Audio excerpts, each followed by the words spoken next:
wasn't even going to write this down, but it's been eating at me.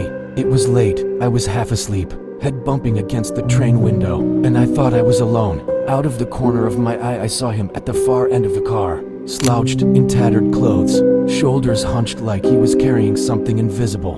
His face was half hidden in shadow, but I could make out the uneven rise and fall of his chest. A ragged rhythm that didn't match the train's sway. The ride wasn't more than 20 minutes, but it stretched forever. Each time my eyes closed, I swore I heard him shift closer. Each time I blinked awake, he was still there, hunched, unmoving. When the train screeched to my stop, I stood up, groggy. As one foot hit the platform, I felt a hand grip my arm. He was closer than I expected, so close I caught the damp, dusty smell of old cloth and a faint drip, like water falling in the dark.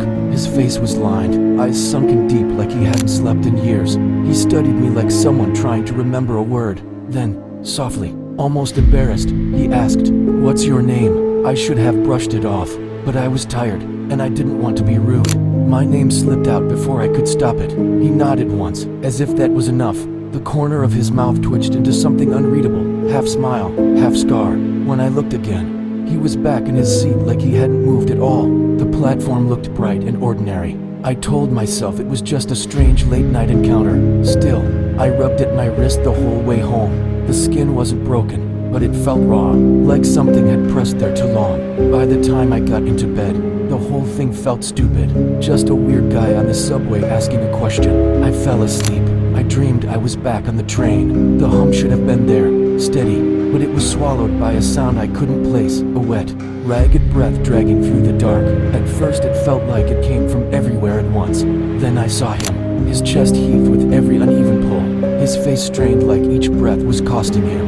And then, between gasps, his eyes locked on mine. "What's your name?"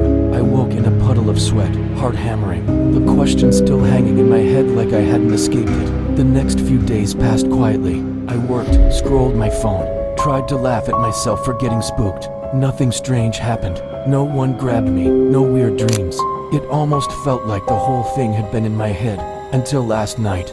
This time, in the dream, he wasn't sitting, he was walking toward me, each step heavy, metal clanging underfoot. Behind the breathing came another sound, something dragging, sliding across the floor. When I looked down, I saw it, a thick, knotted rope, frayed and dark at the edges, slick with something that glistened like tears in a too deep shadow.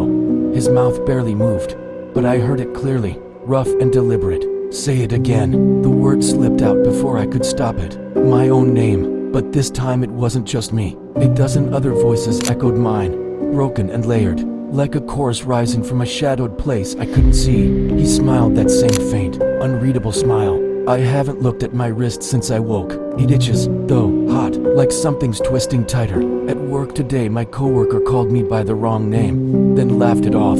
I tried to write mine down, to hold on to it, but the letters blurred under my hand, and somewhere, beneath the hum of the world, I hear it, a faint, gasping chorus, calling something I can't name, carried on a damp, cold breath like water seeping through stone. I'm writing this before the chorus drowns me out, before I forget what my name was meant to be. Want more scary stories? Subscribe to Shadow Stories.